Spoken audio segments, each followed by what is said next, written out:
ready. Are we ready? Okay. I call this February 7th, 2022 Sylvania Board of Education meeting to order. Will you call the roll, please? Ms. Hoffman?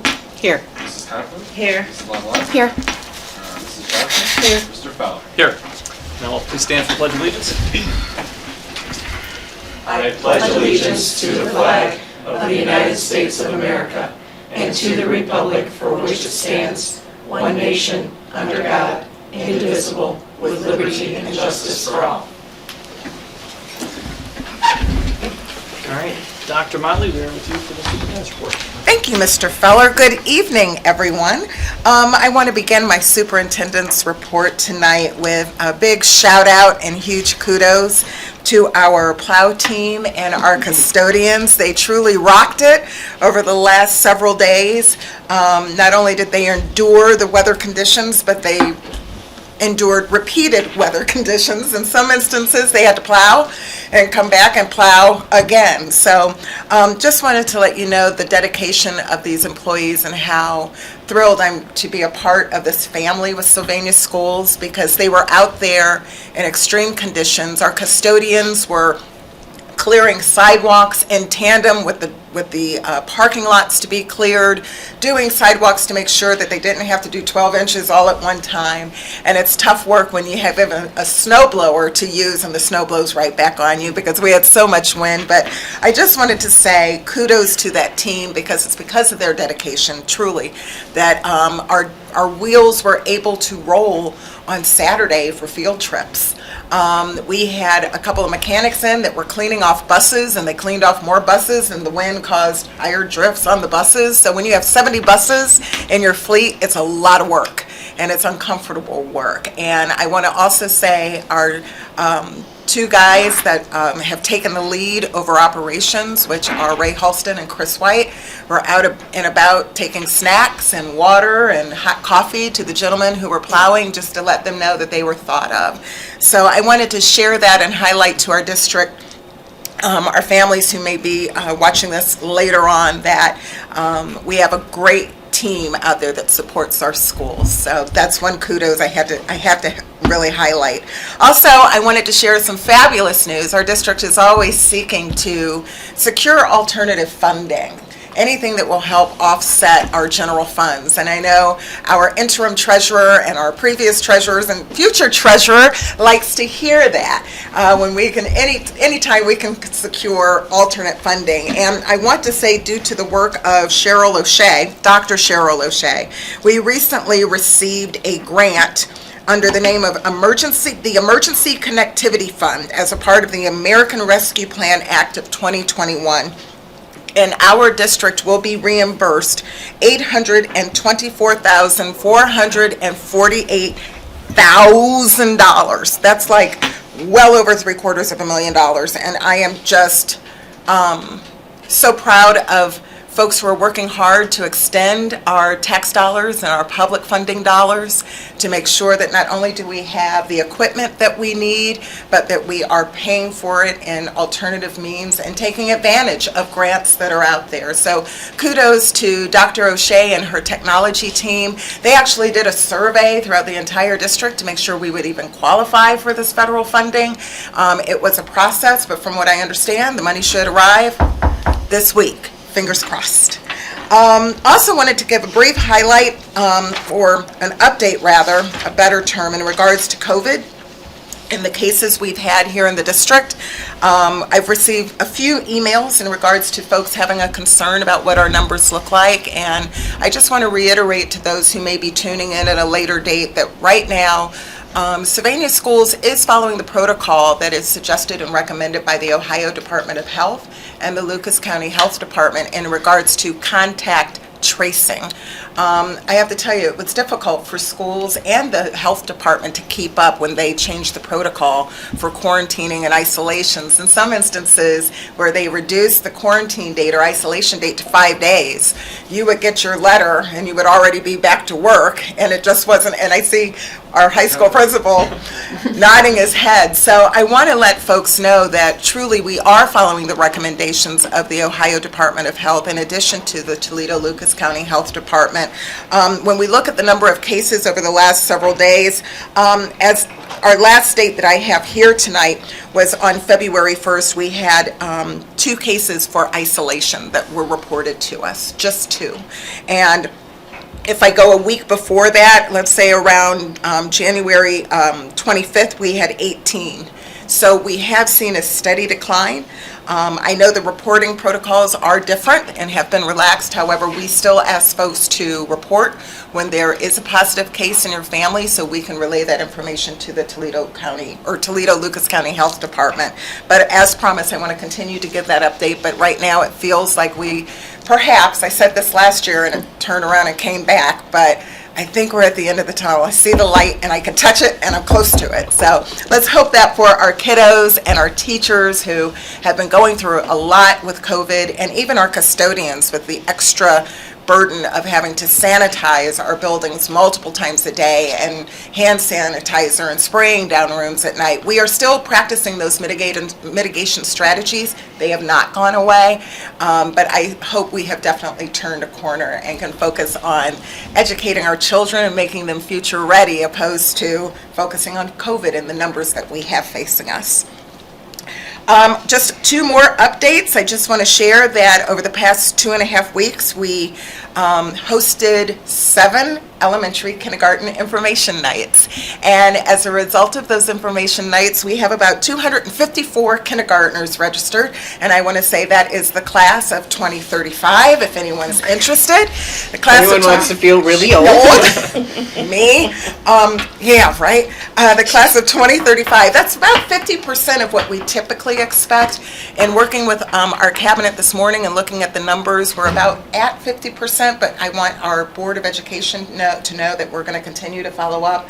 Our school secretaries are going to reach out. Our registrar will reach out. We have Amy who's working on constant communication to recruit families just to make sure they know to register their children. For those who are watching later, please register for kindergarten because it helps us make a number of decisions, not only for staffing, but in purchasing materials for our classrooms. And the more we know ahead of time, the better opportunity we have to plan. And finally, on a different note, I am heading back out, meeting with staff this week. Just to start, I think I'm meeting with 3 staff in 3 different buildings. I know I'm at Southview, I think I'm at Highland and 1 other, but I'm out and about meeting with staff and just giving them a brief update about what's going on here in Sylvania schools. I share a gamut of things from changes in preschool to what we can expect for summer school. So just want to let folks know that I'm not just sitting over here in my office. I'm going to be on the road this week. I was already out at Whiteford today, spent an hour and a half touring a building with Mr. Jim Nussbaum, who is a former board member, and Ray Halston, who is now Director of Facilities, just getting the history of where we were when we had some construction projects and where we left off and next steps. So working towards your passion, Mr. Feller, making sure we keep facilities at the forefront and what we can do to shore up with what are going to be our next steps. And that concludes my superintendent's report tonight. Great, thank you. So next on the agenda, we have a presentation on some smart sensors by our high school principals. Casey and Mark. Okay, entertain us. All right. Are you going to be a lot of entertainment. No problem. Wait, will there be tap dancing? I'm ready. I want jazz hands. There's lots of Jazz hands. All right, so in lieu of a dance or dinner show, we have a PowerPoint presentation, which is all of me. So good evening, everybody. My name is Mark Pugh. I'm the principal of Northview High School. This is Dr. Casey Vence, principal of Southview High School. We're coming to the board this evening because we want to share, as we move constantly through the improvement process, and we're always looking at that as educational leaders in the classroom as well as within our facilities, how we can get better with each and every initiative that we want to approach. This is no different. We're here proposing the installation of smart sensors in our high school in order to support a positive student learning environment. And you're probably wondering to yourself, well, what's a smart sensor? And don't worry, I'm going to get there. So this all began by every year, both of our high schools, as a part of our High Schools at Work process, is engaging with our parents and with our students and staff a self-improvement process through survey. One of the things back in 2019, which is when we started noticing some of these trends, is at Northview we asked the question to students, and this is once again to students, what would make Northview better? Now, of the numerous responses we received, these are some of the things that we wanted to highlight. One student shared with us, for me it's the vaping. It would be a lot better if I didn't walk into the restroom and get vape smoke blown into my face every time. Another comment, great school, but they need to work on vaping problems, especially in restrooms. We had a couple of similar comments to this. Now, across town, on the south side, Southview, they're doing the same thing back in 2019. And the question that they posed to their students is, what stands between where we are today and making the Southview experience the best in Northwest Ohio? Their student responses, and they've received several, simply put, all the vaping. The kids vaping in the bathrooms every day. Insubordinate students who vape at school. So once again, as a part of our improvement process, and we go through this on a number of different fronts, we identify that there is a problem and our students are telling us that this is a concern to them. And I would add, if you're thinking 2019, don't forget 2020 we didn't run the survey because that's right when COVID hit. And then last year, I think there was minimal response. We maybe did something electronically, but 2019, we were actually noticing vaping even before that, but 2019 is the last time we had, let's say, 800 and something responses plus in both schools to where we could really look at the data. Excellent point. So these are, as of December of 2021 is when this data was pulled. In 2021, there were 5 incidents at Northview of known incidents of students vaping in our restrooms. Flash forward to 21-22 school year, and as of December, we had a total of 13 incidents. Southview in 2021 school year, there were 13 incidents, and as of 2021 and 2022, there were 17 incidents. Now keep in mind that the 2021 school year data is for the entire year. This data for 21 and 22 is data of just the first semester of this school year. And again, known, right? Known instances. And the hard part is, where's most of the vaping going on? It's going on in the restrooms, and that's the challenge of not making it a gotcha moment, but how do you catch the students in the restroom without sending staff through there? And that becomes potentially a duty issue, or do you have a woman on staff that's going to go through the ladies' restrooms and things of that nature? So these are the known instances where oftentimes someone will come and tell us, like, hey, you should check out this restroom. We go in, there's 8 people standing around, we know what's going on. So there's probably quite a bit more of it going on than we actually have tallied. Well, and I think fundamentally, this is an area within every building, as far as the restrooms go, that is not actively monitored by staff.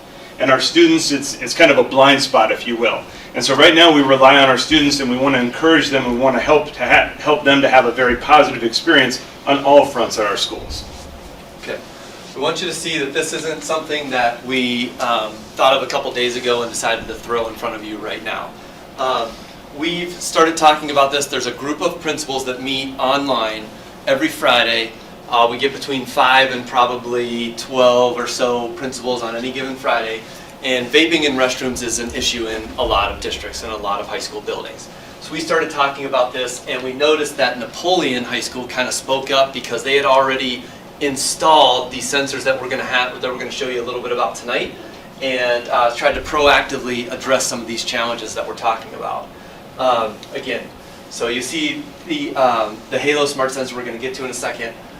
In October of this school year, representatives from both Northview and Southview did go to Napoleon to look at the devices and see, look at the efficacy, and then also how are they being used at this moment. And this was the staggering stat that came up in conversation with Napoleon. Keep in mind, they put the sensors in, right? And they didn't, we might handle it differently in Sylvania. There wasn't like a, hey, this is going on. It was sort of like, they installed the sensors in the summer, and then the first day of school happened. We're not saying that that would necessarily be how we would do it in Sylvania, but this number that you see here was like, they had the sensors tied to their phones, and on the first day of school, they got 25 hits. So that's how often vaping was happening in the restroom on that first day. Down to, they still have the sensors installed, and he estimates that it's maybe once per week that he's getting, maybe not even that much, maybe once every other week where he's getting a hit in the restrooms, because maybe similar to the drug policy we instated, it's not a gotcha, but it's like, hey, I know this is here, let's not do this.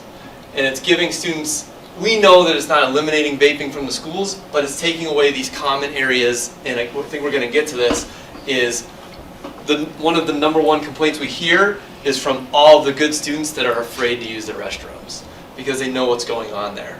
So instead of avoiding the restroom, and what they'll do is they'll go and they'll wait and use it maybe during class, and so they're missing that 5-minute segment of lesson or activity because they don't want to use the restroom when 100 other kids are using it.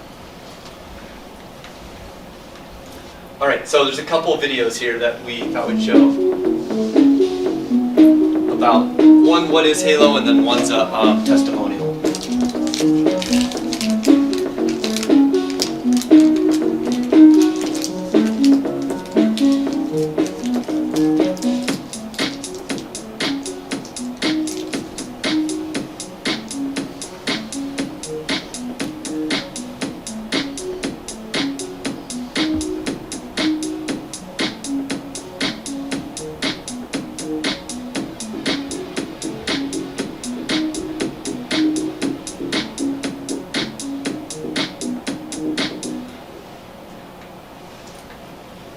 So, in talking to Napoleon, I believe it's 8. There are 8 different settings that you can basically turn on the vape sensor.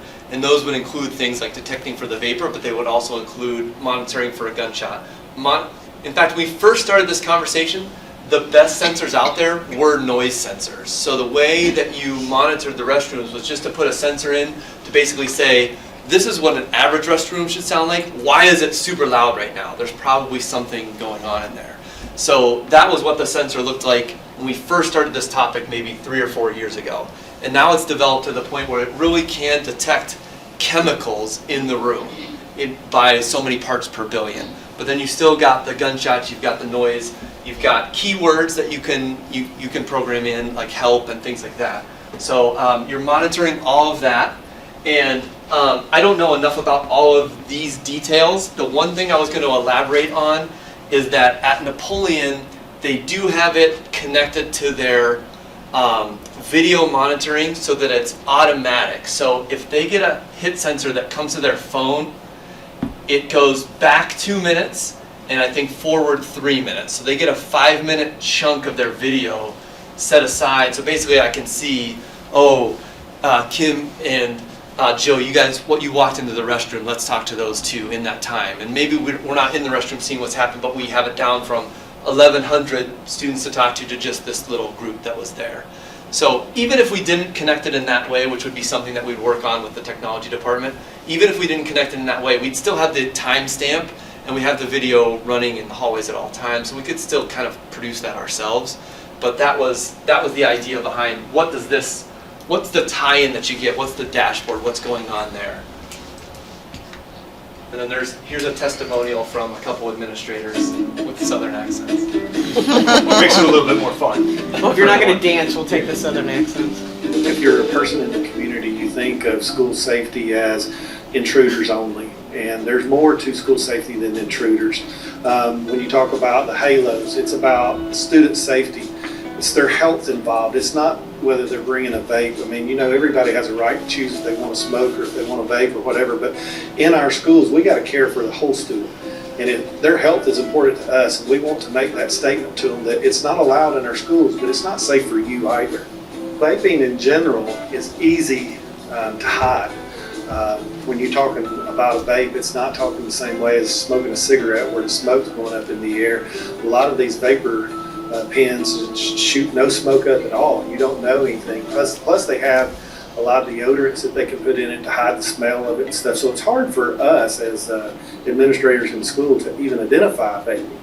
But the good thing about the halo sensors is it identifies the chemical. And it's the chemical itself that sets the alarm off. So I think that what the kids are actually going to be is they're going to be surprised that they're getting caught. I mean, I know they'd say, we're going to tell everybody that there's vape sensors in the restrooms, but I don't think they understand what it's doing.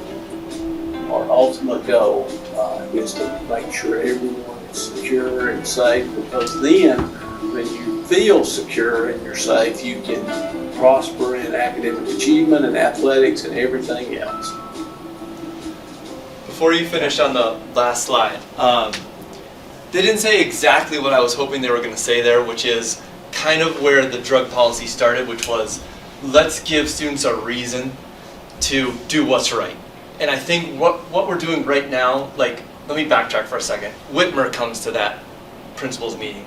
Right now, they're assigning teacher duties to stand at restrooms, 2 periods, I think it was 2 periods per day per teacher, and they're letting students in like 2 at a time into the restroom.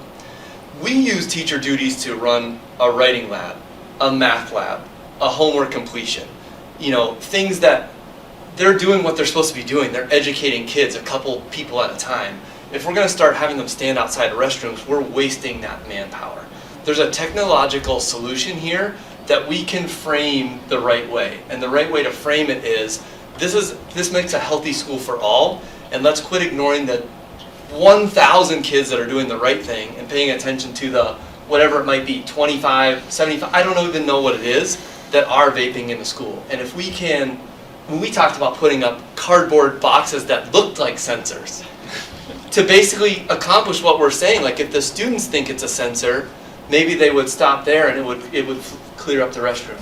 So like we said with the data, Napoleon's gone from this, I don't think they knew they were getting this kind of volume, like 25 a day, down to where it's kind of a non-issue. And with a few targeted spots, you can really police the majority of places where the kids will be during the day. Well, and I think in summation, as Dr. Benz put it, our proposal here this evening is to install the Halo Smart Sensors in all of our high school restrooms. We feel that this is a proactive, positive way to be kind of at the forefront of addressing this issue within our schools. And we think that this is the kind of technology that can help support not only ourselves, but the students within our building.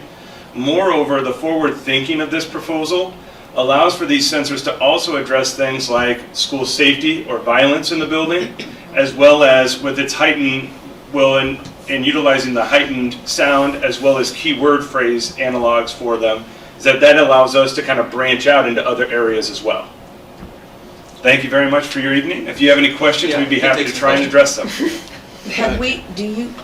Did you ask Napoleon, or did anybody have any anecdotal evidence about ways around these sensors? I mean, is there a TikTok video showing kids how to get around them, or a YouTube channel? I'm sure, like he says even in the testimonial, I'm sure they're out saying like, hey, these are in there. Honestly, that's kind of what we want in a way. Like, right. If we took away, at Southview at least, the 3 main restrooms I'm thinking of, the cafeteria one and the 2 main ones that are using the hall, and students felt like, oh geez, I can't go vaping in there, I feel like we won. Right. Because then all the other students won't feel like, I gotta wait until class starts to go to the restroom. So I think your question is valid. I think there will be ways around it, but you certainly went from boom, boom, boom, boom, getting these hits down to like their principal says, are they vaping still? Probably. But they're not doing these main restroom areas where all of our other kids are trying to use the restroom. So hopefully some of it's been eliminated. Because we kind of don't want to catch them, we just want them to stop. It's not, and this is not a gotcha proposal. We are not standing here going, will you give us vape sensors so that we can catch all the vapors? That's honestly the opposite of what we're trying to think Give of. them to us so they'll stop. We started with, yes, and we started with the surveys of the kids going, we don't actually have some of the most probably poignant comments up there, which is like, I'm scared to go in the restrooms. That's where my eyes started opening a little bit. I mean, I've only been a principal 5 years. This has been an issue since day one for me. So this is something I'd like to try to address. For the people, it's like a silent majority right now. There's a really large swath of our population that's not saying anything, that's also not just using the restroom in their high school, Right. which stinks. Do we know what the cost is on these? And like, is there like a contract you have to have, or just you buy it like your smoke detector and you put It's it about out? they maintain- nine- And will they it's work about with the Wi-Fi 900 at Northview? Say it again? What's that? They work with the Wi-Fi at Northview? Okay, so there's a couple of questions to unpack there. Yeah. First of all, each unit runs just shy of $1,000. The units run on Ethernet, so they wouldn't run on the Wi-Fi system. I think to go back to Ms. Coughlin's question, I don't think that we can guarantee that they're tamper-proof. However, I will say that if you look at the units are about the size of a common smoke detector. Moreover, as basically a simple machine, and with most of it housed in plastic. Could you get into it? Yeah. But it's going to take you a little bit of time. It's going to take you some work. And we did do the square footage, at least at the restrooms at Southview. Like, you can place it strategically like where it would cover the whole restroom. So like one per restroom, the 3 that we're thinking of at least at Southview. So you need 3? We need 6. I You mean, need 6? 3 And how many boys do you and need? A girls. total of 13. You need 13, 6? Yeah. What are the kids going to be told is going to, quote, happen? What's the consequence for vaping in the restroom? Right now, vaping starts as, shoot, you caught me off guard. I think it starts as, ICR is it second. ranges, but we also try and involve Bill Geha as far as our, trying to dissuade kids from doing that as a part of that program. I think first But- offense is just a detention. Right. But our communication would be along the line, like, and this is something we'd want to coordinate, probably even with Amy, get it right in both buildings. Like when the drug testing came out, I mean, it wouldn't offend me at all if Greg was looking at it or if you all were looking at it. But I think we'd frame it as kind of what we were saying. This is a step to make the building a healthier place. And we want to avoid the kind of gotcha language and, Well, another half to this, we've talked about it, is there has to be a board policy approved for this as well, which we've scratched the surface a little bit with Napoleon, but we need to develop that, going back to your question, how we want it to look in some of these schools. Yep. I don't want to take us into the weeds. I know you guys will have a lot on the agenda probably, but they learned that they couldn't go the route, and this is like school law stuff, right? But not the search and seizure route, but more of like the insubordination. Like, we know you were in there. We need you to empty your pockets and show us what you have, or we have this wand. I'm going to wand you now. If they refuse that, we need that to be like a yes, you did it. Not a like, okay, now we're both going to lawyer up and try to figure this out. So we need some sort of insubordination language, and that's what Tim's getting at. There's really a second half piece that probably before we go public we would have to have in place, so that it doesn't become a search and seizure school law kind of question. Go ahead. Okay, from a mechanic's perspective, does it emit a sound or does it just send a message Nope, to just someone? sends a message Okay. It just sends a message And to who us. would it send the message to? I think you can Whoever send it we to a would couple identify. phones. Yep. And then would that person go to the restroom or would you It just does, it trigger the triggers- video or? Yeah. Ideally, though, we would try to go then. It's just with our schedules, maybe that wouldn't be possible. Like, I wouldn't be sitting in an IP meeting and probably stand up and leave because someone was vaping. But I could figure out who those 4 or 5 students were and then hopefully talk to them. I mean, we have a pretty good idea of some of the repeat customers for vaping. It's just, how do you catch them? I would also compare it, we also get alerts from the IT department when kids are looking up things that might be harmful good- via our good firewall. analogy. We get an alert, it's typically our administrative team, our dean of students. As soon as that comes through, we have targeted tiers within the school as far as who would address it first. So it's usually there's always going to be somebody available to at least address it. The video that you were discussing, would this be like the doorway or inside the restroom? It wouldn't be inside. All of Okay. our video cameras throughout the district, as far as I know, are all in the hallways. Okay. I'm just gonna ask one last question and a little devil's advocate here. If our goal is to just get the vapors out of the bathroom, and obviously there may be larger consequences or factors in play, but why not make an area out by the dumpsters and let the vapors go there? No, I see what you're saying. I mean, I mean, certainly. when I was in high school, that's what kids, they went out to Yeah. the dumpsters and they were allowed to. That's, It that's was an weird. interesting It was comparison. a long time ago. I would almost say that our strategy is more likened to like the pylons outside of your local Meijer store where they're trying to deter shoplifters. Right. You know, we have them here. It's Right. not that we're trying to condone shoplifting. I mean, we're Right. not trying to say, hey, this is okay. We're actually giving an opposite signal to say, we don't expect that. And we don't approve Right. of that. And this is a way to at least deter somebody. I mean, I'm sure that there's plenty of shoplifters that have looked at them and said, nah, I'm not going to take this run. That's what we're trying to get our kids to kind of realize. I think as a part of our processes that are already in place, especially including the drug testing policy that we have on file, is that our first step is to try and hook them up with Mr. Geha so that we can try and get them off of vaping. Right. We don't want our kids to have this stuff. I mean, we don't want it in the schools to help protect everybody, but we also want to help kids understand, like, this is not a good choice for you. Got it. Do you know how long these units typically last? I don't. Did you? No, not off the top of my head, but I would say that they have a longevity that's probably reasonable, given the cost and given the upkeep for them. Is Napoleon, do they use the same brand? Yep. Yes. Yeah. We looked at one other brand that just didn't seem to have the same features. Yeah. So I think this is like the best model.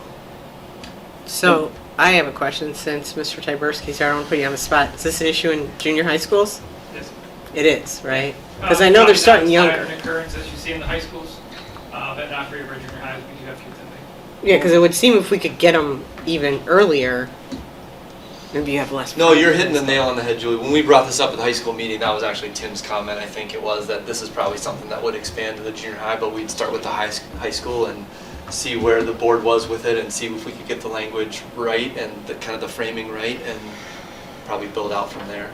I'm all in. Yeah, so obviously having a daughter at Southview, one thing that bothers me is hearing kids say they're afraid to go to the bathroom because of this. That's a problem. And I don't know, maybe this is an answer for you or a question for you, but what's next step? Like, are you looking for approval tonight? Do we have to do, like, what do we have to do to get this Well, moving? it's been something that we've talked about, since October. Yeah. About October. There's obviously some changes we need to make to our restrooms, and talking with Cheryl today, it's not just something you use 3M tape and stick it out there. We've got to have Ethernet cables running there, and we talked about even being a process. Probably the earliest would be spring break-ish to get the appropriate maintenance folks in there to set these up. Right. Dr. Motley, you can expand. We talked about maybe even if we had a policy in place.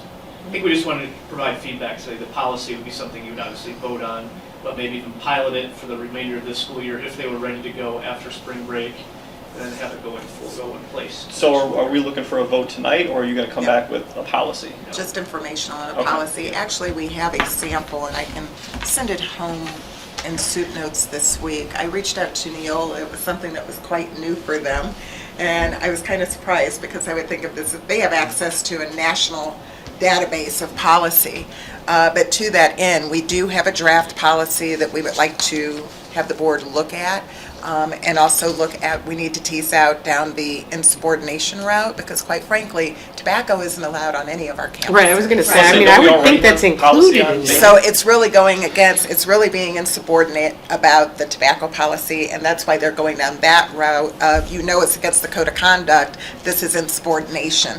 And also down the route of, let's try and get you some help, because we want you to break this bad habit.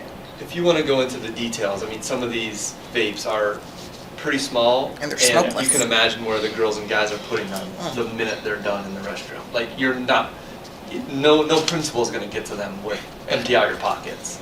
It has to be a one thing, and that's where the insubordination comes in. Either we're going to do this, or you're going to admit that you have it. So do we not, I guess I'm confused, do we not already have a policy for this? We don't want at the high school right now. I mean, we would want I see, we would okay. want board support I to got say you. like, this is where we're going to go with I got this. you, okay. We will ask kids to empty their pockets or something like that, and we Right. always have 2 adults present, but we don't go beyond that right Gotcha, now. okay. And I thought it was important that the board understand the direction where we're going, and that you had an idea of what the sensors were, how they worked, what they looked like, before we went down a road of saying, here we go. Because the other thing, which I shared with our building principals, both Mark and Casey, I also want to inform our kids and our parents, look, this is what's in place now. It's not a gotcha. It's like, this is what we are doing and why we are doing it. And we need that narrative. But we need it to start with you, to share with you what our thinking is, and then give you an opportunity to adopt a board policy with your input and your thoughts about moving forward. Right. Well, You're in the community. A lot of people search it out, but I think a lot of people will thank you. I really yeah. do. Yeah, I mean, for me personally, I'm all in. I'm all in. I'd like to expand it for the junior highs too. Yeah, that's my question. How long do the units last? Like, how often Right. will you be Yeah, replaced? we would need to look into that. Yeah, I have to don't know. research that one. Okay. And I'd love to see it expanded to the junior highs too. Along these lines, I can tell you the Napoleon principal said he estimates it's 4 out of 5 people, once he has the sensor, has the video, and says, look, we know it's you, they're like, all right, you got me. Like, he thinks he only wants about 20% of the time. Is that how you, assuming there's like 5 people in there when the sensor goes off and you know who those 5 people are and they all deny it, Yeah, like, that's what- would you proceed with wanding then? Is that your, Yeah. yeah, okay. I mean, at least the vaping I've caught in these years, everybody's hitting, like, I don't know what, even know what the term is, but multiple people are using a vape that 1 or 2 kids might have. It's usually not 5 people with 5 different vapes. So only one person would get in trouble? We're gonna, that's what's gonna happen. Like, I mean, I have a different program today where I'm meeting with students based on where their grades are at and everything, and I'm saying, hey, what'd you get the in-school suspension for? He's like, oh, I was in the restroom when people were vaping. And he'll tell me to my face that he wasn't. Like, do I believe that? I want to believe him, but what are you doing in there then? And the other part of that is we hope that it curbs behavior. You get the first 15 or 20 kiddos that get caught, is going to curb the behavior, and that's what we also want to do. We want to detour kids going in there, and we want kids to go in there and feel safe in the restroom. And if it's 15 kids, it's 15 kids, but I guarantee you, they're going to tell another 15 and another 15, don't go in there, you're going to get busted. Well, Don't and to do that it. point, I mean, just as Casey has said, I mean, we don't want a gotcha, which is why we would have, as a part of this, to notify everybody. These are going into play. So, I mean, just be aware, they're out there. We don't want to put anybody into a position where we're just surprising them. We want to try and provide assistance, but we also want everybody to know that this is what our goals are, and these are our objectives. Are parents notified if there's a vaping violation? Yeah. Like, Yes, always. Even though it's Because just it starts, detention? everything Okay. above demerit level, I'm sure it's like this at Northview, everything above demerit levels, parents are informed. So they're gonna start with detentions and a meeting with Bill Geha, so the parents would know. And when you say wand, it's like a metal, one of Yeah, the little metal metal detectors detector. Yeah, that like they use at the handheld metal courthouse detector, if you yeah. don't go through it, right? Okay. Thank you. Okay. Thank you. Thank you. Thank Thank you. Nicely done, gentlemen. Thank you so much. Very informative.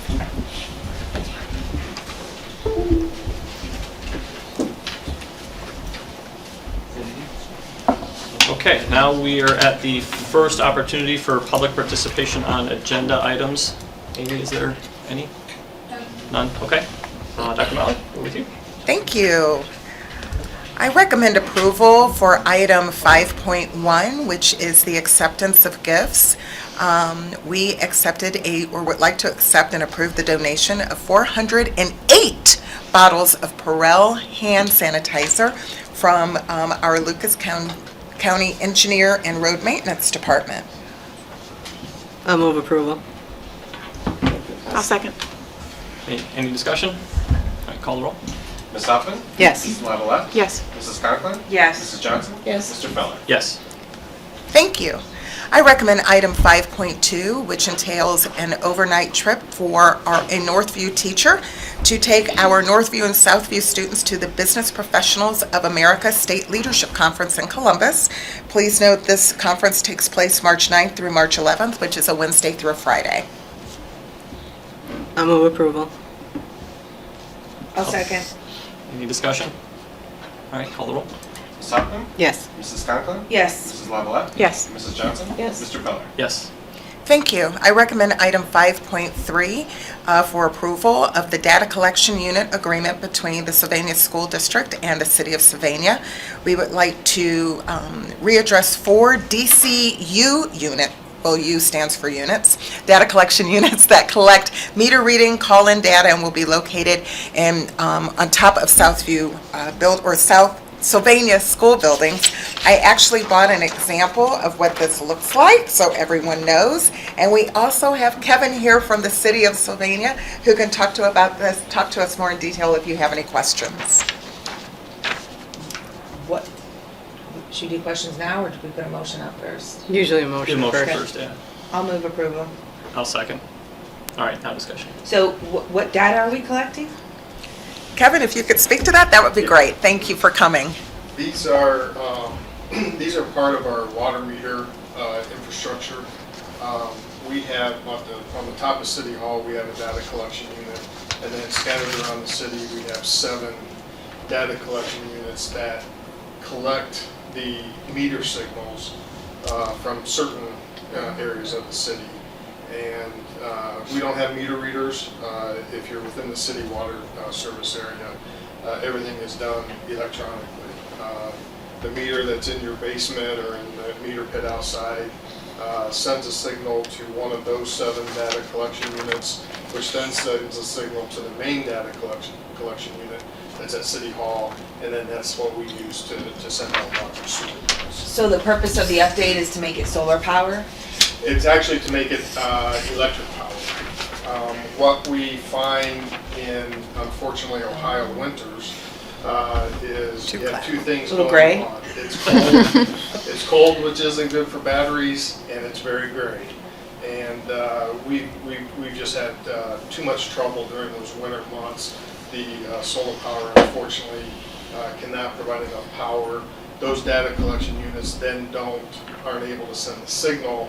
And so we may have, 1,000 customers that we're estimating bills, which, is at the end of the world? No, but if you're the customer, You know, the following month, that bill is going to be evened out, and the estimate could have been higher or lower than it actually was. So what we're looking at doing is switching all of those over to electric power, and the 4 units that are on the school buildings, we would connect into something that's already up on the roof, so that we won't be making any more roof penetrations or anything like that.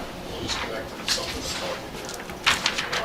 We did run the power consumption numbers, and that's in the DCU. It amounts to less than $5 per site over the course of the year, as far as the electric use. They send a signal, about 2 hours later they send another signal, and they shut down, so it's not much power. But unfortunately, the batteries just can't. Is there a cost to switch them over? Yes, yeah, there will be a cost to that. That cost is on the city. Okay. Obviously, we'll pay for all of that. Okay. Our electrician that we typically use for these kinds of things is Lake Erie Electric, which is also the school's company that they typically use. So they've got a good knowledge of where things are. We've actually looked at the sites just to make sure that we weren't asking to do something that couldn't even be done, and all of the sites are capable of being switched over. So. Okay. This is 4 units that we're talking about? Or? Yeah, Okay. yeah. Sylvan and Highland Elementary schools, and then Arbor Hills and McCord Junior Highs. $20 a year. Yep. Any other questions? All right, just call the roll. Thank you. Mrs. Conklin? Yes. Mr. Feller? Yes. Mrs. Johnson? Yes. Mrs. Lavalette? Yes. Ms. Hoffman? Yes. Thanks, Kevin. Thanks, Appreciate it. Thank you, Thank Kevin. you. Take care. I recommend item 5.4, an extended appointment of the interim director of transportation. This extends Deb Nish's position as interim director at $100 per day, as Mr. Wolpert will not be joining us until March 1st as we transition him from another district. So in order to give their district time enough to find another transportation director, he will not start until then, so we are extending her time. I'll move approval. I'll second. Any discussion? All right, call the roll. Ms. Hoffman? Yes. Mrs. Johnson? Yes. Mrs. Lavalette? Yes. Mrs. Conklin? Yes. Mr. Feller? Yes. Thank you. I'm recommending item 5.5, also the extended appointment of Carla Spangler as our interim director of secondary teaching and learning at her current rate, but an additional $100 per day. I'll move approval. I'll second. Any discussion? Is this are we extending days here? Yes. Yeah, you actually, it came out wrong. Did it come out wrong? Yeah, you said $100 more a day, it's just 100 more days. 100 more Okay. days. Yeah. I was like, that makes more sense. Man, I tell you what. It's what it You were says right. here. Yeah, I was reading this. We're just Read extending- we're what's on the extending paper. her I'm going to clean my glasses. Gracious me. My eyes been twitching So all day. we're just extending the timeout to. Yes, Yes. because I think originally it was only like 80 days or something Okay. that we gave her, and she's getting close. And it's Okay. still less than the contracted year. Typically, this position is 229 days, so it is at a decreased rate and for a decreased amount of days. Okay, anything else? All right, call the roll. Ms. Hoffman? Yes. Mr. Feller? Yes. Mrs. Conklin? Yes. Mrs. Lavalette? Yes. Mrs. Johnson? Yes. Thank you. I recommend item 5.6, Mr. James Wolpert as Director of Transportation Transition Days. Initially, I gave Mr. Wolpert, I recommended 5 days of transition. This would be another additional 5 days for a total of 10 to last through February 28th of 2022, and he will transition March 1st. I'll move approval. I'll second. Any discussion? All right, call the roll. Ms. Hoffman? Yes. Mrs. Lavalette? Yes. Mrs. Conklin? Yes. Mrs. Johnson? Yes. Mr. Feller? Yes. Thank you. I recommend item 5.7, the appointment of Mr. Josh Tyberski as the Executive Director of Human Capital. I recommend his approval, and I just need to say, after a thorough interview process. He went through 2 rounds, not only with an interview committee, but also with Jane Spurgeon and myself. She tapped in and did a 2nd round interview. I have to tell you, Mr. Tyberski far exceeded any other candidate in the pool. We started out with about 9 individuals who we were looking at to take this position, and through both runs, Josh, you rose to the top. I know you have worked and strived to make sure you have a well-rounded leadership background, and I think you bring an expertise and a temperament and a calmness to the Human Capital Department, and it is with pride and great pleasure that I recommend your approval to the Board of Education tonight. And it is with crazy happiness that I move approval. I'll second. Discussion? Yes, so excited. I think you're just, it's going to be such a great addition to 4747. I mean, I can't tell you like how happy I am. I mean, Josh is one of my favorite administrators, and I just know what a difference this is going to make for the I'm district. sure they're going to miss you. You're making him blush. Yeah.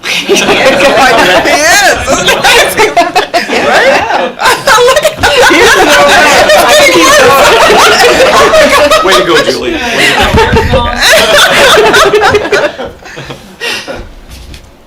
All right, call the roll. Ms. Hoffman? Yes. Mr. Feller? Yes. Mrs. Conklin? Yes. Mrs. Lavalette? Yes. Mrs. Johnson? Yes. Congratulations, Josh. Congratulations, Josh. I don't know if you have any words that you want to share or not, put you on the spot, or? I was just going to thank everyone at the end of the meeting, but I'm excited for the challenge, so I appreciate it. Thank you. Thanks. Thank you. Moving on, we have item 5, make sure I have my numbers right, 5.8. I am recommending an agreement with Beyond Behavioral Healthcare, LLC, along with the Sylvania Schools, to enter into an agreement to provide student mental health care services and support. And this agreement will be paid for out of ESSER funds. I'll move approval. I'll second.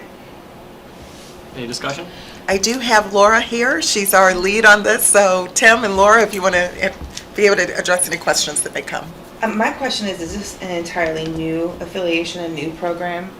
And so, and obviously maybe I can ask more questions about this offline, but just as a general, is this something that, how will this program be implemented in the buildings? Sure.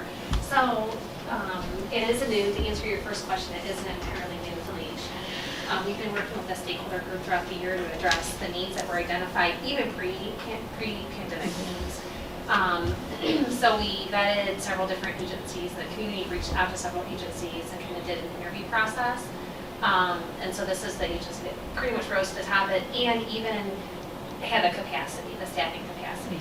So part of the agreement, and I can add, part of it has been added just to notes along the way, but I'll kind of sum it up this week so you have everything in one spot.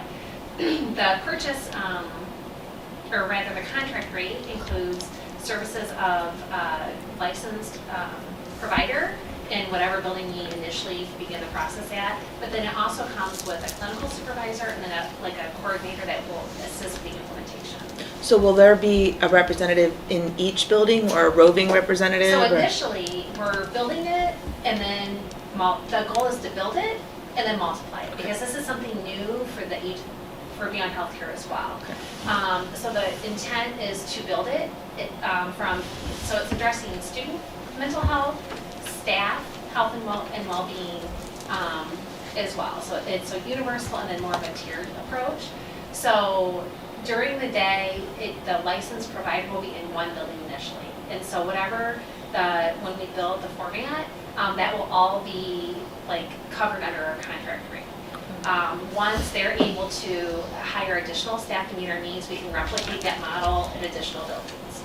Now, the staff well-being piece is going to be at all buildings. So the contract that you have is for the 12 buildings, and they're actually sourcing that through, and I'll give you the link, it's a group called 1N, the letter N, and the number 5. So the number 1 and 5. And they specialize in adult well-being and so forth. But their project coordinator that we are paying for as part of our contract will help us facilitate that implementation. With our structure, as we have right now, we don't really have the capacity.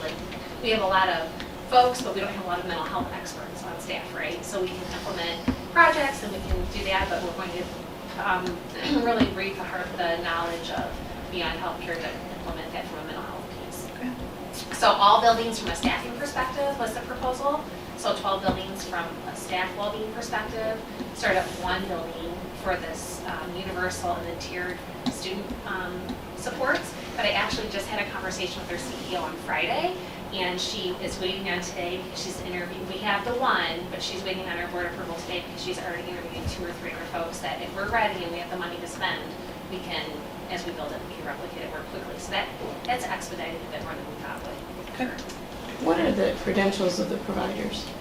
They're licensed therapists. So MSWs? You know, I think that would be, I don't know for sure. I mean, they would be licensed in providing the services.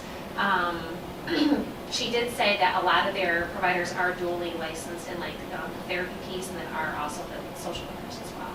So, and I would be banking on the coordinator to help us. Again, I'm not a mental health expert, but the whole program will be will have the oversight of a clinical director. So they have a clinical director on site. So that clinical director will have oversight over the licensed providers in the building as well.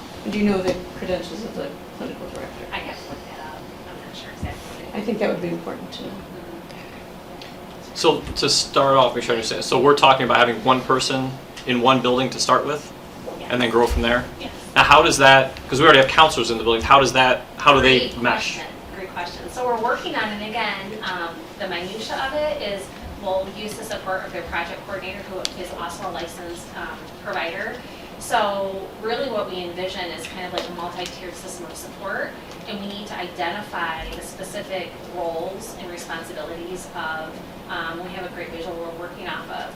If you take into consideration the folks at the table, it's the school psychologists, school counselors, and then the providers, whether it's a licensed independent social worker or the clinical provider. So it is very important to me.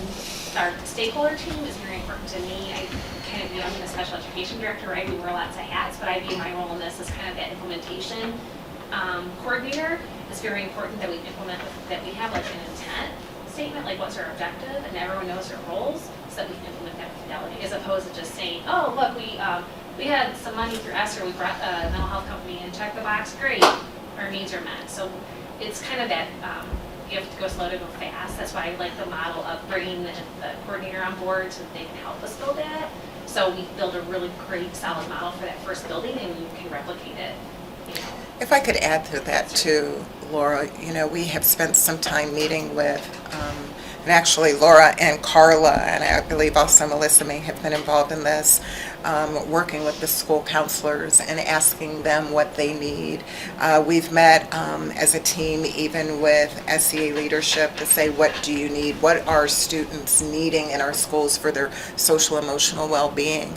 And what we have found, if you look at the American School Counselor Association and the standards and what the work they are supposed to do, this goes down a different vein.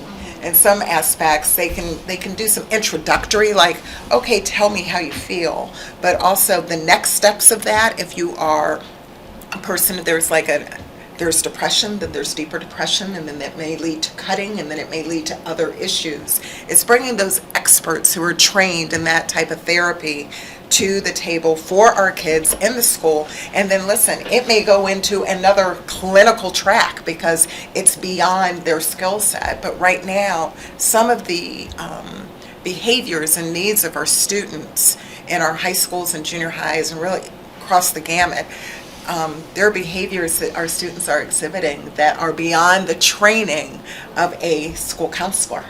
And I think in recognizing that, the school counselors have been quite vocal about saying, like, this is beyond us. We didn't have this in our training. We've gone to workshops, but now that we've reached a point where we need to turn this over to folks who have a professional background in this, and we can help, but we can't lead it. Okay, so this offers additional support for the counselors. If they have an issue, they can bring this person into. Okay. So what we have, so we'll design a framework. So many of our counselors fall into the category that Dr. Motley is describing, but then we do have counselors on staff that are licensed or very close to licensure and do have the professional capacity to support students in more of a mental health perspective. But we also have the role and the description of a school counselor in a building. And what is happening, again, kind of the main points that were addressed pre-COVID and then exacerbated after COVID, is we're having an increase in referrals for mental health needs, right? And we have a lot of great staff on staff that are able to address those if that were their full-time role. But we have school counselors, we have our social emotional standards we're implementing, we have a lot of curriculum pieces, I'm thinking of elementary counselors have set curriculum pieces that they have to implement aligned to standards. So we have, our high school counselors, there's Scheduling, colleges. Adding all classes, that dropping stuff, classes, the credit college, checks. all that stuff. So we have, Fast it allows us to segregate those roles and then intentionally assign with intentionality, that framework. So, my hurry up and fix it mode, I would love to have this in all the buildings tomorrow, because it's how do you go to bed at night knowing we're really meeting the kids' needs here, but not at all 12 buildings. But my optimistic, rose-colored glasses says, well, we'll do it well and then we'll replicate it. So some of the kind of look, again, these have been in the student notes along the way, but we've had an increase. Well, this was identified in our one needs assessment last year. One of the big three that we need to address is mental health for students. So we added that staff piece as well.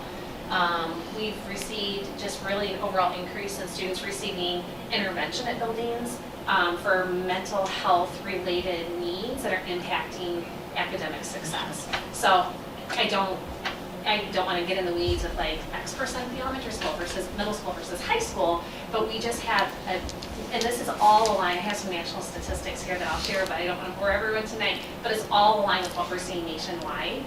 So our kiddos are coming in with, think about, our young folks starting kindergarten right now, first grade, second grade, they haven't seen a normal year.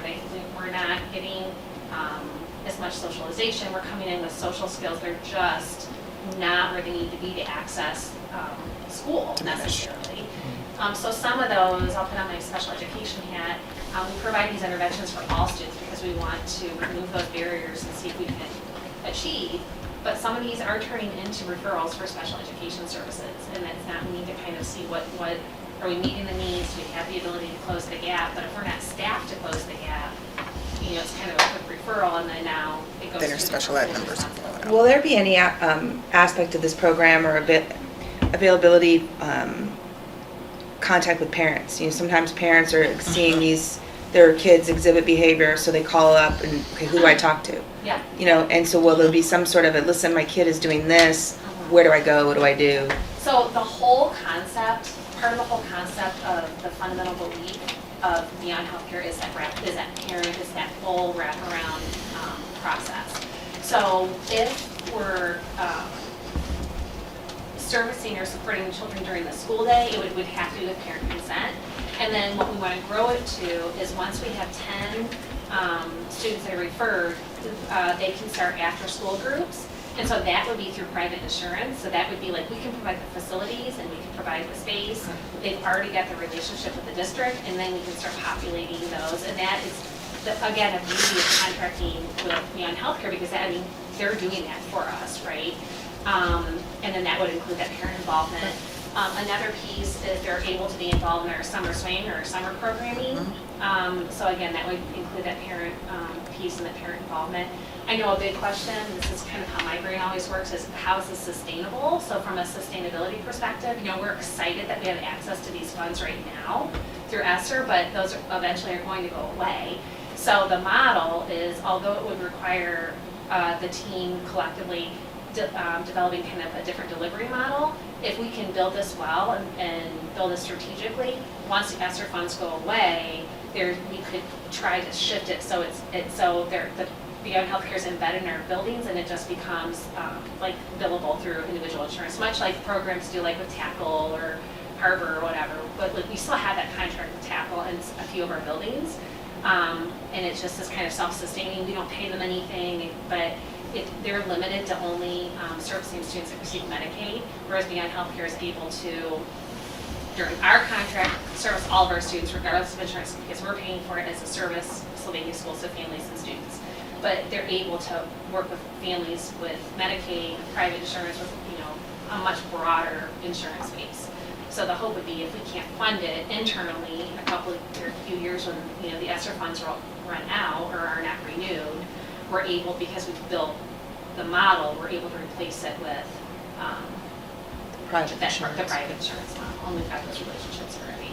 We've also seen, kind of back to my list here, a significant increase of families enrolling that have experienced significant family trauma prior, you know, to enrollment.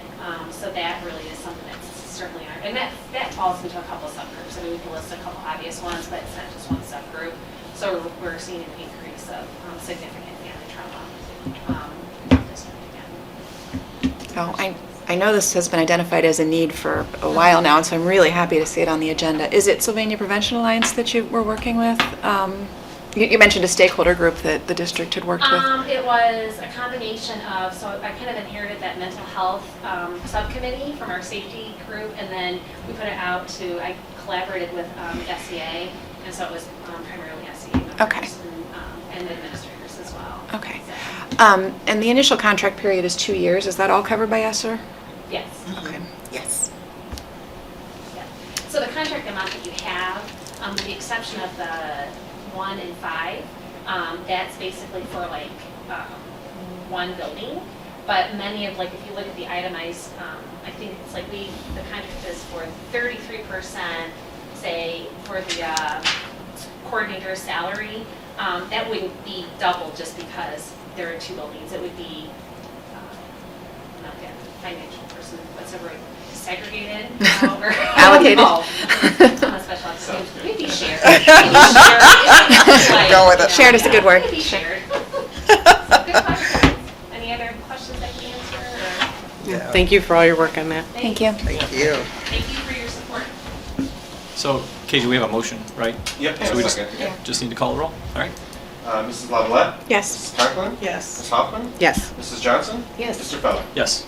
Thank you. I recommend item 5.9. It is a College Credit Plus agreement with Owen State Community College. This is an annual item to provide College Credit Plus services for our students. I'll move for approval. Second. Any discussion? Call the roll. Mr. Feller? Yes. Mrs. Johnson? Yes. Mrs. Lavalette? Yes. Mrs. Conklin? Yes. Ms. Hoffman? Yes. Thank you. I recommend item 5.10, which is an agreement, actually an amendment to an agreement with Mercy Health. This is to extend services for training services specifically for sports programs. I'll move approval. I'll second. Quick question, is this like an annual thing that we do? I'll Is this defer a- to Tim. No, We're in basically, transition. We are contracted with Mercy for Southview's athletic training services. They also picked up some overflow coverage at Northview for like hockey and lacrosse and things of that nature. This past fall, they did pick up some more at Northview. It's kind of supplementing the extra they picked up at Northview this year, as well as what they're going to continue for the rest of this year. It's this year only. It's a change of about $7,000 is what it is for the agreement that was originally established 3 years ago. Okay. Yeah. Any other discussion? All right, call the roll. Ms. Hoffman? Yes. Mrs. Lavalette? Yes. Mrs. Johnson? Yes. Mrs. Conklin? Yes. Mr. Feller? Yes. Thank you. I recommend item 5.11, staffing services agreement with Therapy Travelers. This recommendation is to provide services for a behavior analyst funded by IDEA grants and also additional federal funding. I'll move for approval. I'll second. Any discussion? What kind of behavior are we analyzing? Yeah, what is this? Laura, you're up again. Okay, again, this was, BCBA is a board certified behavior analyst, and so typically, we take a step back. This again was a need that was identified through the One Needs assessment last year, and identified as something we wanted to use funds to supplement our district. So a board certified behavior analyst is an advanced master's level degree, and in the clinical setting, traditionally it's they work with students with autism, but it's not just, it's students with, or individuals with autism, with behaviors that are impacting their access to society, their access to school or access to school, access to the curriculum. Education. So what the BCBA does is they're kind of like they analyze, so they look for the triggers, they look for the antecedents, they look for the why, and then they put a plan together that, and then they train others on how to implement that plan to address those behaviors, so we can minimize, reduce the behavior, so we can access school.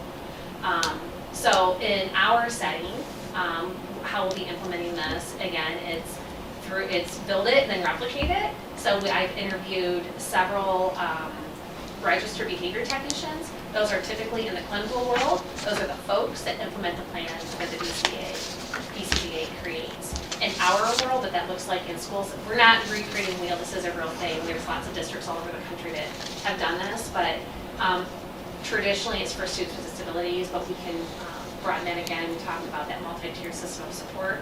But in our world, the BCBA will work with teachers, with administrators, with intervention specialists, with school psychologists as a member of the team.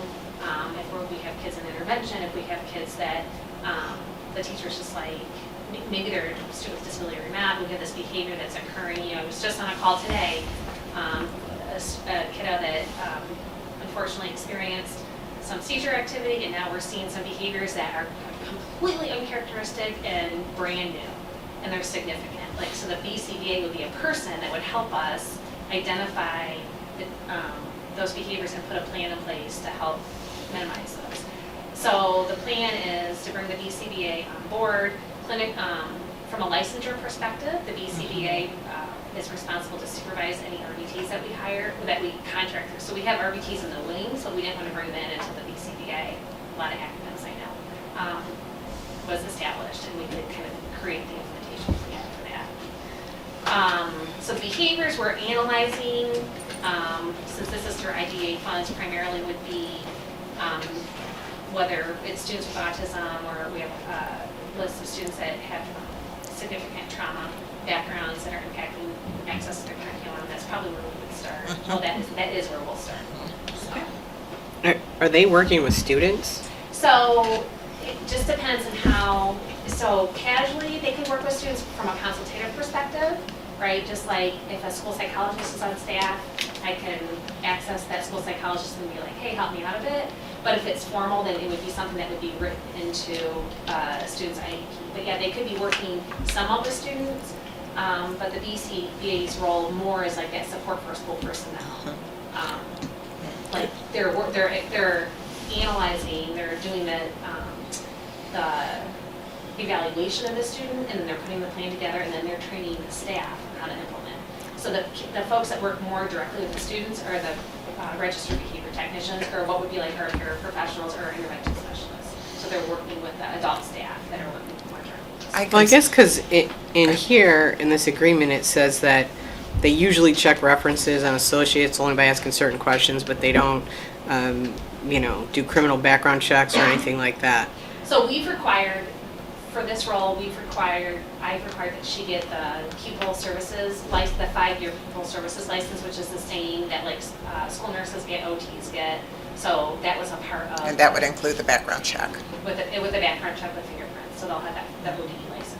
I can share too, Laura, a little bit of, I've seen this when we have a child that has extreme behavior in the classroom, and a teacher has exhausted every trick, tool, anything that they can think. They've done tickets, they've done and they just don't have any other idea on what to do. This individual may come into the classroom, observe, take notes, observe the behavior, then work with the teacher, see what the teacher sees as antecedents or triggers. Then they will go back and work with a plan, develop a plan to try and change or address that behavior in a way that the teacher or the team just has run out of ideas. And that's where I think it's very helpful, because this is going to be a support for teachers in a building, staff in a building, special education students, and some students that may not be yet identified, because we are seeing some behaviors that we're just exhausting our skill set. So I think this will be a welcome support for our staff. But thank you for asking that question, because we do require it. So the office would be added, that my intention, and we're getting this set up now, the office would be out of 4747. for the very specific reason is and I've seen this happen with behavior technicians, not necessarily BCBA, but like they get sucked into a building, and we intend this to be a district systemic like approach. But if like the office is in one elementary school, then it's just we're humans. Like, oh, we have you all to ourselves, right? And it's not now. And I'll be honest and transparent. Initially, we do have some pretty intense situations going on right now that we need all hands on deck. So I have a very, very short list of some students that I'm going to task her with immediately. But it's not going to be like, it's a free-for-all. That is an emergency need. We're going to do this. She probably will work with those students individually while she's training the staff quickly. But the intent is to implement it as that support for adults by doing the assessment piece and planning piece, and then training the adults on how to implement.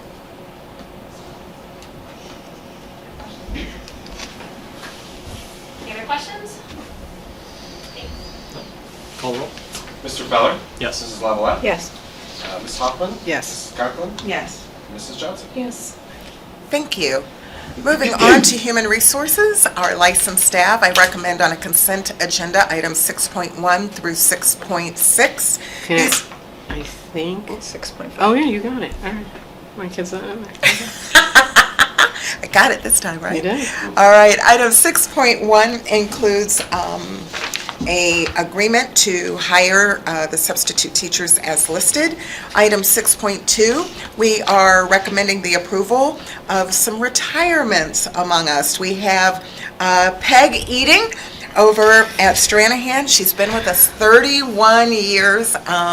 It's her time to move on to the next part of her journey. We will miss her, but she has earned her time to retire.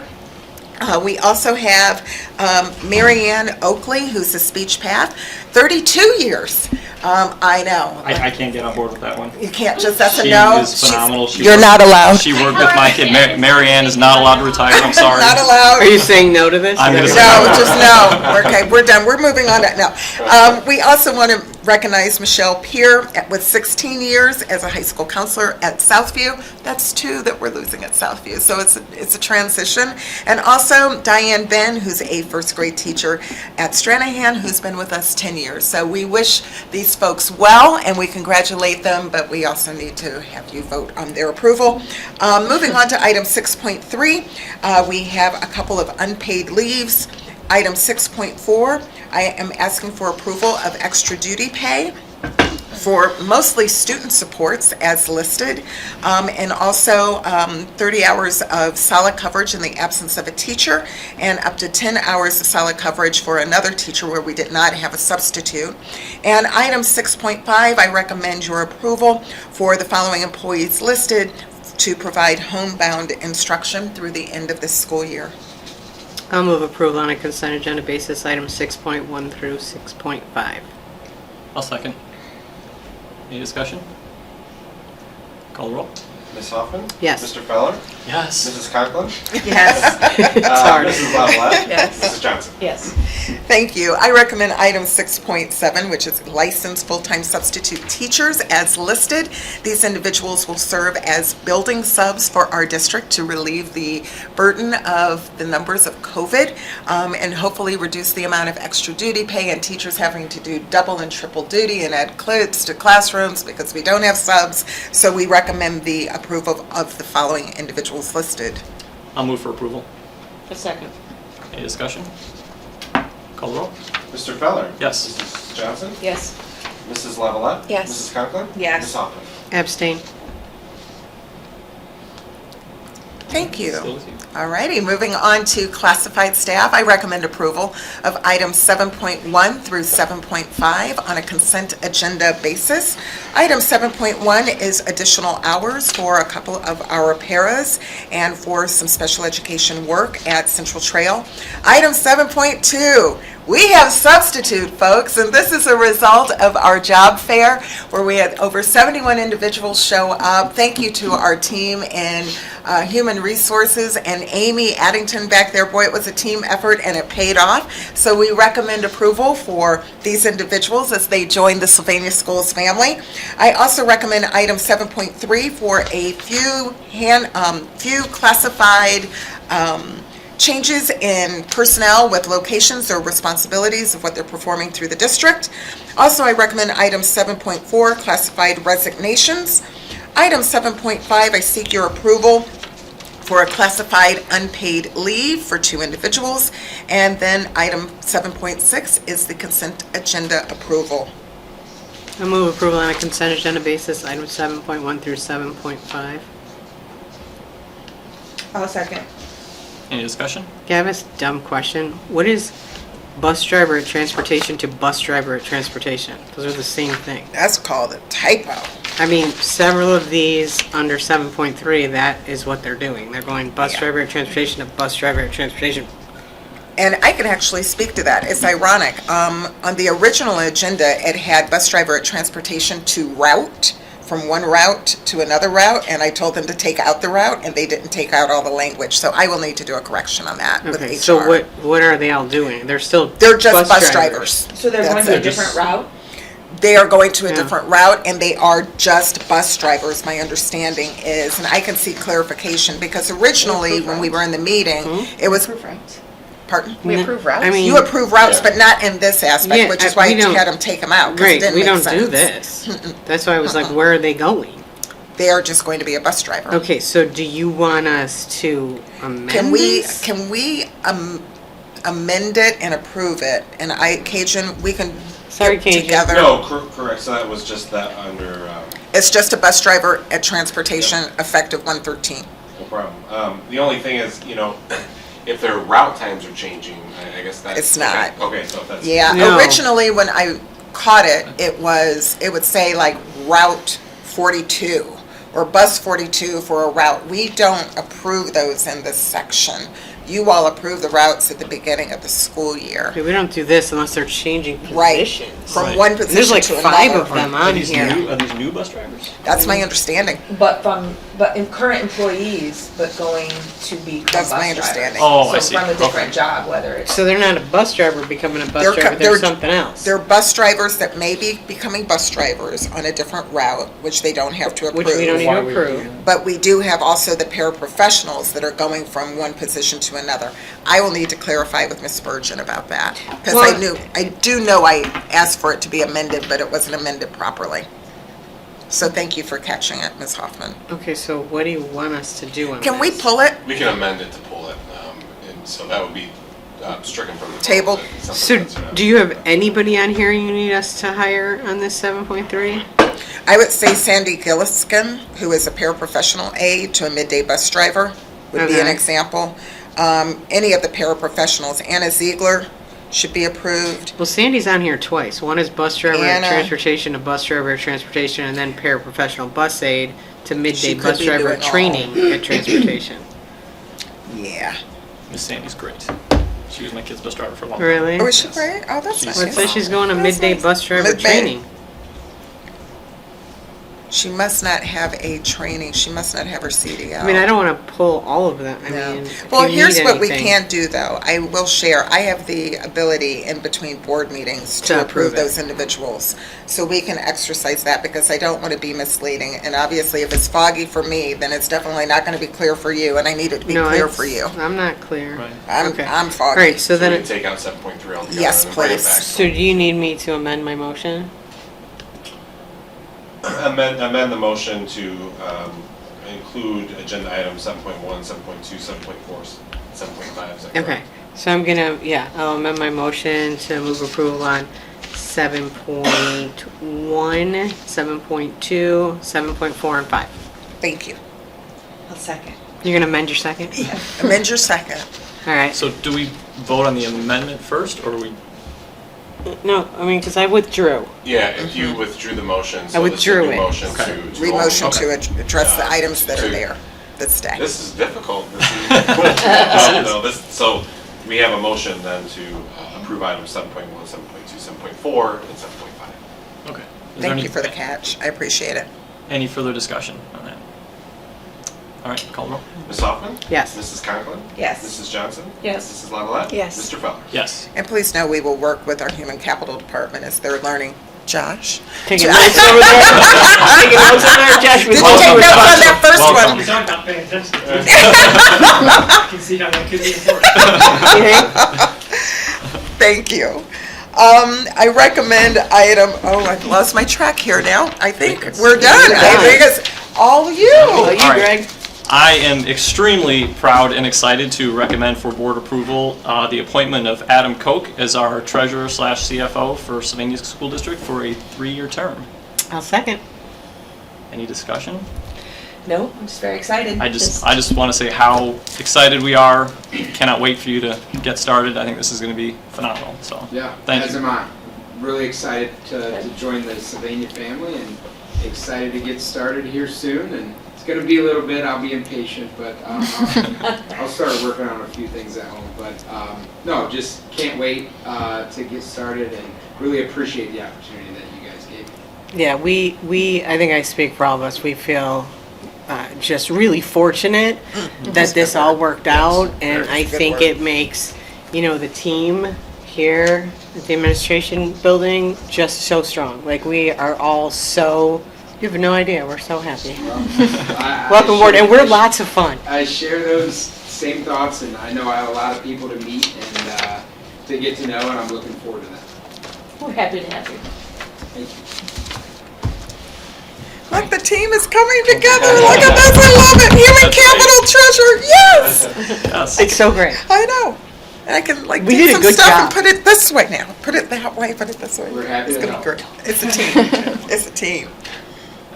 All right, call the roll. Mr. Feller? Yes. Ms. Hoffman? Yes. Mrs. Johnson? Yes. Mrs. Lavalette? Yes. Mrs. Conklin? Yes. Welcome, Adam. Thank you. Congratulations. Thank you. Yay. Very excited. All right, so this is the second opportunity for public participation for non-agenda items. And seeing none, I move that we go into executive session for discussion of a public employee. Yes. So moved. Or second. Whatever you want me to do. Whatever you want me to do then, Greg. Any discussion? All right, call the roll. Mr. Feller? Yes. Mrs. Hoffman? Yes. Mrs. Lavalette? Yes. Mrs. Johnson? Yes. Mrs. Conklin? Yes. And there will be no action taken after executive.